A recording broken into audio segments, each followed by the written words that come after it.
Hi, my name's Ian Wallace. I call myself the Messed Up Counsellor, which is quite an intriguing name. And the podcast you're about to see is one of many, and we've been doing about a year now.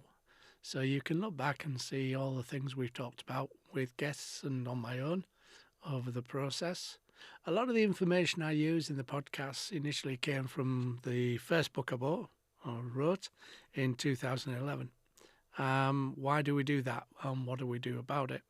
And that came out and was the basis of all my learning, understanding at that time, which is going back a few years now.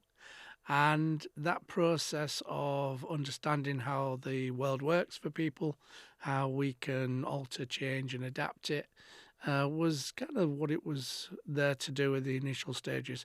I've made that now an audiobook as well, so it's available on Amazon as an audio file that you can check out and you can download to your heart's content, and hopefully that will be helpful.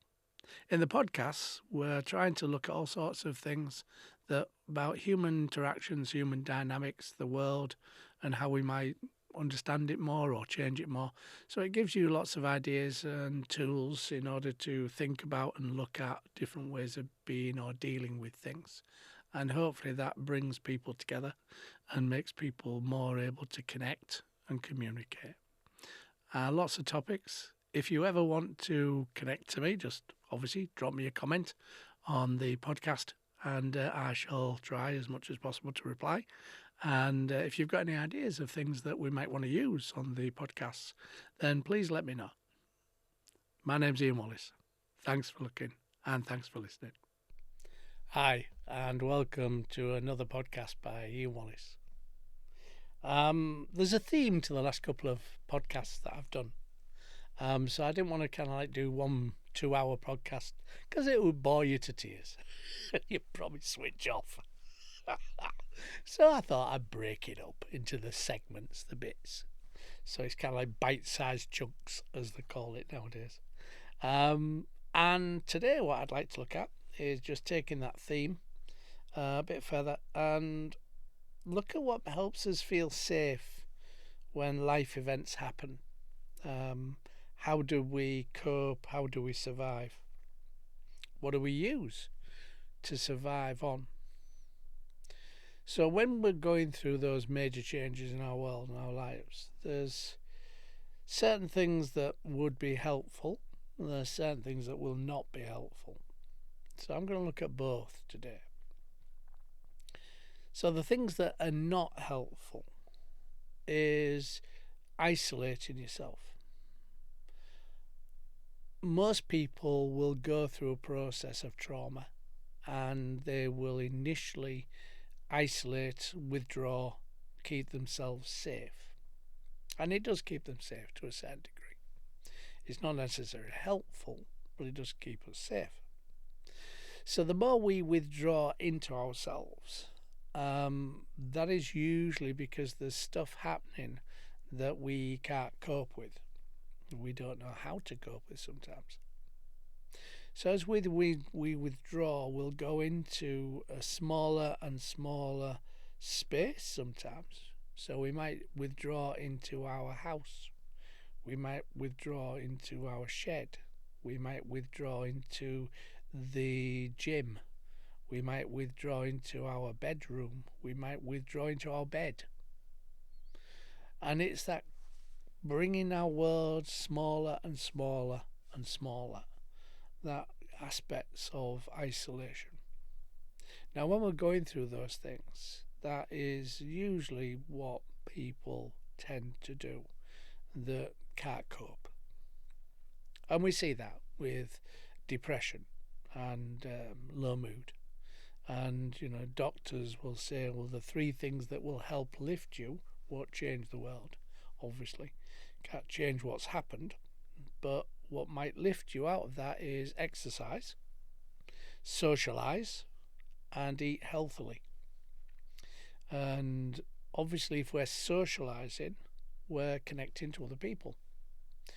So sometimes that socialising might not be actually physical people. It might be people on internets and forums and games and gaming aspects, or people who were kind of not necessarily a physical entity. They're an avatar, or they're somebody on the other end of a line, a computer, a phone, whatever. Now, that is not necessarily a bad thing. As with most things, it has a positive and a negative application. We feel safer, quite naturally, and we feel more able to cope, all those kind of things. Life hasn't got as many demands on us. What it can do, though, when we sort of isolate ourselves in those kind of ways, is it can give more power to the group or the forum or whatever it is we're connecting to, because we need that connection. And some people will honour and respect that and not hurt us with it, but others can. They can see us being vulnerable. They can see us being able to be kind of manipulated, controlled, change our viewpoints, get into all sorts of things that are not necessarily true, bombard us with information that kind of taints things or directs things in different ways. So those things are not necessarily helpful. But it's something we naturally do usually when we're going through trauma or emotionally hard things. As we're moving forward, what is helpful is kind of to do the opposite. It's kind of see the situation, the scenario, in not this is the whole part of my world of my life. It is a part, quite naturally.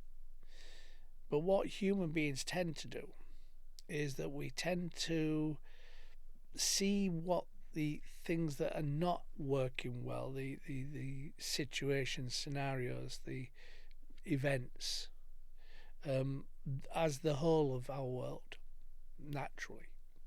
So I kind of use an analogy of saying, okay, that if 20% of our world is not working, for example, because of what happened, it becomes the 80%.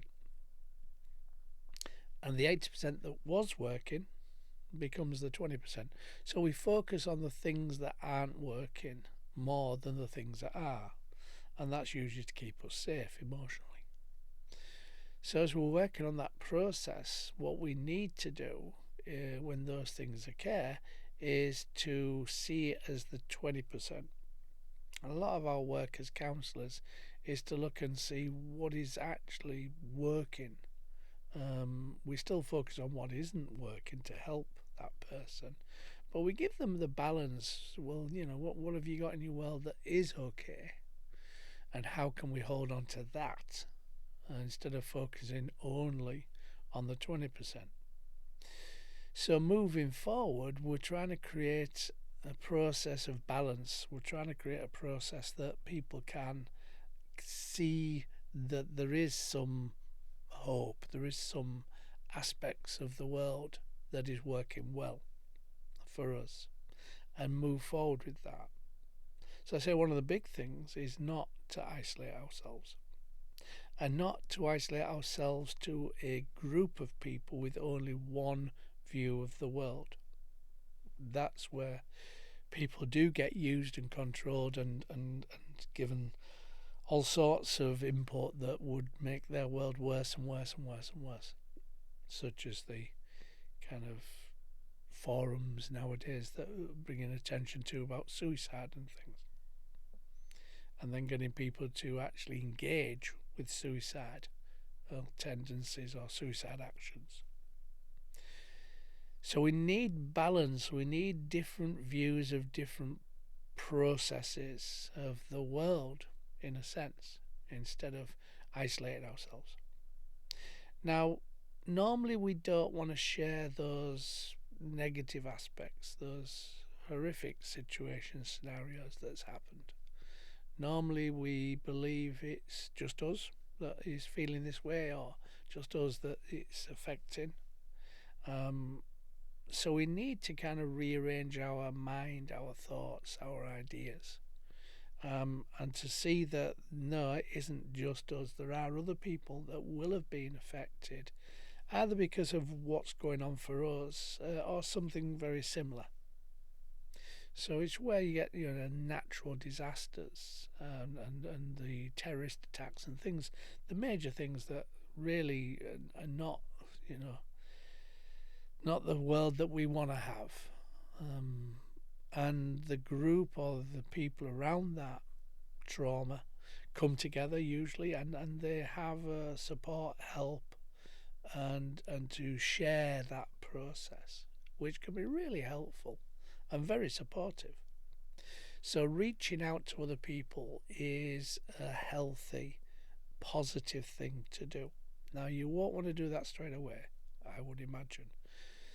But the more you see your world getting smaller, the more you should then notice that this is not healthy, either because somebody else has told you, or you see not being happy with that world in some way, shape, or form.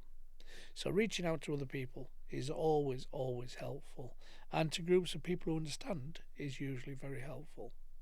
And you can find that on forums and groups, or if you've been within an organisation, say a health situation, then usually the people who are in that area of health will have some connection to these groups and forums that you can usually trust, because usually some people will try to manipulate, control, and abuse us even further with the connection through the media.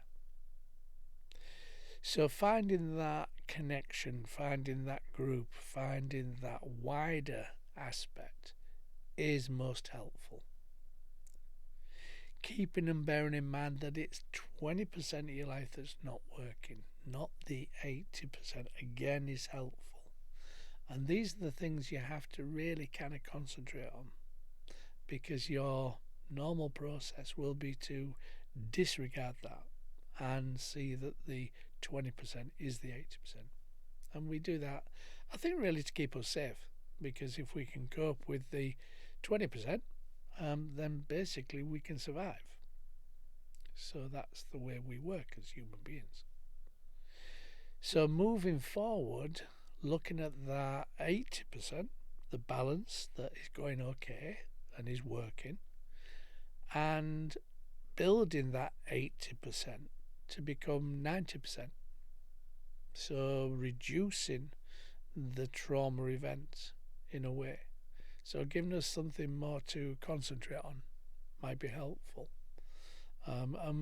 We do that in a lot of ways. You'll have people go through a trauma event, and then there'll be a group that they build from the trauma event. And then they might open up a garden, an allotment, or something as a memorial. And then people go to that were affected by it, and they start planting and growing and talking and sharing. And so those kind of things are helpful to kind of spread that, to make it so that you're not the only person that this has affected. As I say, initially that probably won't be the way you want to go, but if you can bear that in mind, that will be helpful. Seeing the experience and understanding how that might be something you can use in a positive way for other people going through a similar experience. So getting involved with voluntary groups or support groups for people who've gone through a similar experience can be massively helpful, because you're giving something back, which is always a good thing, in my view, and you're giving it back to people who have been where you are. So they will know these things, they will be able to see these things that you've been through, and it gives them hope, gives them an understanding that they can get through it. So those things are really helpful. Getting factual detail of situation scenarios. So maybe there's a health scare. So don't just listen to people who have their own view on these things, but get documented, truthful, factual detail to give you an idea of it, to inform you, to kind of get you through that process of understanding it. That again can be massively helpful.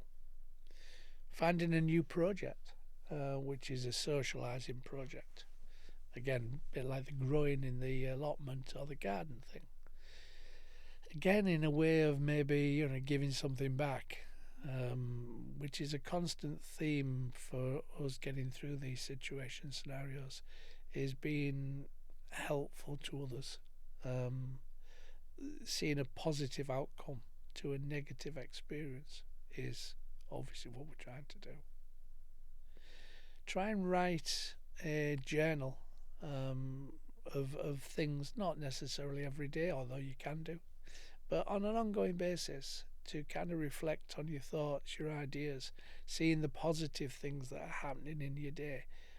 I'm not a fan of journaling with negative processes. I'm more of a fan of positive processes or process of change, things that I've done to make my world better. Is kind of how I advocate using journaling, and getting those kind of things so we can look back when times are tough in the future and say, well, I've been here, I've done this, this is how it used to be, but I did this and this and this to get me to where I am now. Those things, that reflection process, again, can be really helpful. Connecting to other people within family, within groups, taking people's offers of help, support. Don't think you're a burden on people because they're offering to help you or to give you something or support you with something. Because if you do that, what you're doing is obviously disrespecting their input. It's like people kind of not allowing presents to be given for birthdays and Christmases. Or even just a cup of coffee. For somebody to give you something or buy you something or think about you. If you deny that, if you reject that coffee, present, whatever it is, then you might be doing it from the right motivations. You might say, well, okay, they can't afford it, or, I'm looking to help them. But what it does is it gives them a negative view of their input to try and support or help you. So you're disrespecting their motivation, which is not a good thing, obviously, and you're not receiving that support or that help or that piece of gift, whatever it is, because they want to give you that. They want that to be a part of your world. I remember the first time one of my daughters bought me a meal in a pub. It was a very weird process. Initially, I went as I would normally do, say, no, you're okay, I'll get these, kind of thing. And she was defensive, and she said, quite rightly, she said, no, I'm going to get them. I'm going to pay for your meal. And it was a really bizarre experience. And part of me inside was going, no, but I'm your dad, I should provide, and I need to buy you this meal, and they're much better off than me, I would imagine, financially, although I don't know that. But at least, the motivation was, no, I want to show you that I care about you. I want to give you this. I want to help you with this, whatever it was. And part of me was in this battle inside of me going, oh, no, don't do that. And another part saying, oh, that's really nice, which is quite bizarre, really. But inside, I was having this kind of constant dialogue with myself. And for a short time afterwards, did I do the right thing by letting her pay and those kind of things?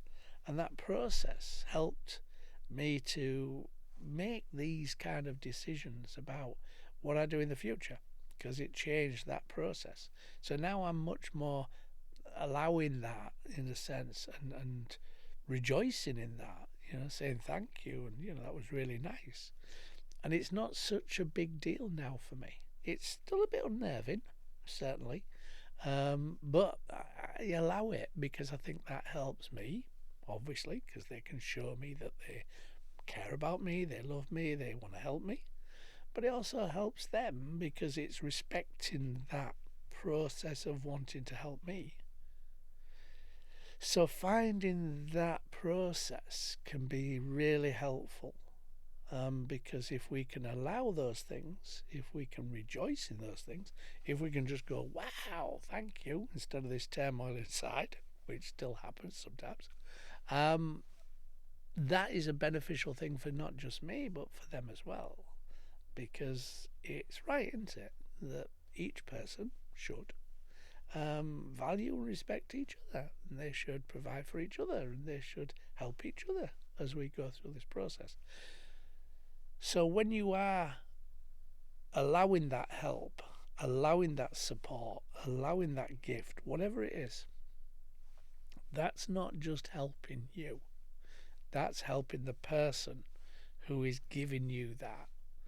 So both people benefit. Both people have a positive outcome from that, even though it's a bit weird.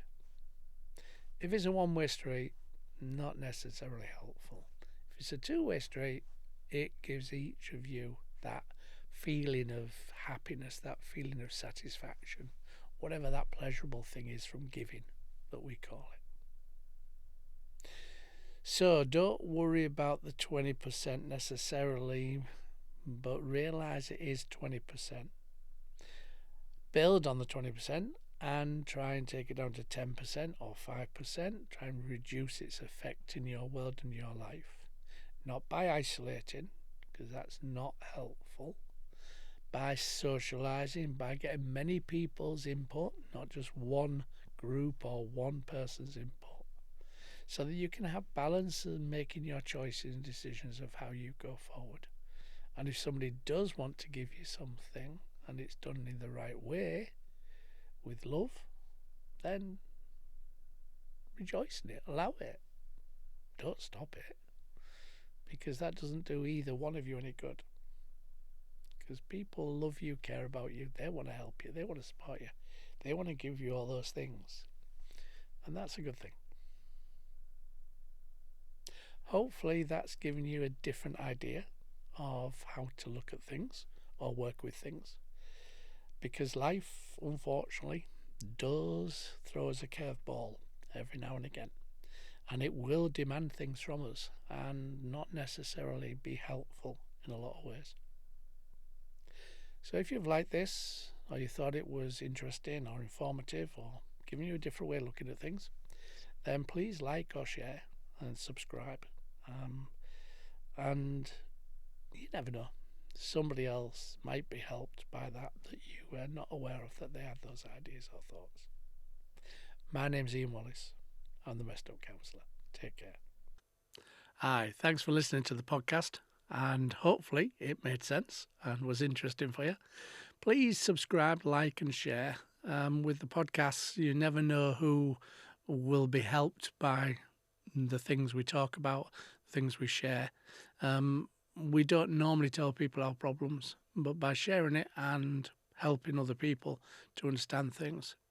The book Insecurity, It's All About Me, is also available now through Amazon, and it gives you an understanding of what drives insecurity, how insecurity works within our human dynamics, and how you can get a much more secure connection with people. It gives you lots of ideas and thoughts, which is really good. So thanks for listening. Subscribe, like, share, hit the button, and if you've got any comments, please give me them, and I'll do my best to answer them. Thanks very much. Take care.